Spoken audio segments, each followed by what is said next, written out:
হাত না তুলেও দোয়া করা যায়, হাত তুলেও করা যায়, কিন্তু বিষ্ণু বলেন হাত তুলে চাও, কারণ ইন্নাল্লাহা হাইয়ুন কারীম, আল্লাহ বড় লাজুক এবং লজ্জাশীল।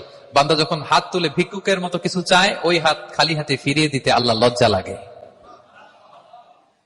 হাত তুলে চাইবেন। দোয়াতে আল্লাহর নামগুলো ধরে ধরে ডাকুন, ইয়া আল্লাহ, ইয়া রহমান, ইয়া রহিম, ইয়া হাইয়ু, ইয়া কাইয়ুম বিরহমাতিকা আস্তাগীথ। আল্লাহ নাম ধরে ধরে চান, ওই দোয়া আল্লাহ কবুল করবেন। বিশ্বনবীর উপর দুরূদ পড়েন, যে বিশ্বনবীর উপর দুরূদ পড়ে না, ওই দোয়া আল্লাহর কাছে কবুল হয় না, এটা আকাশে পেন্ডিং থাকে। কুল্লু দুআ মুআল্লাক মাহজুব বাইনা সামাই ওয়াল আরদি মা লাম ইউসাল্লা আলাইয়া। বিষ্ণু বলেন সব দোয়া আকাশে পেন্ডিং থাকে যতক্ষণ আমার উপর দুরূদ পড়া না হয়।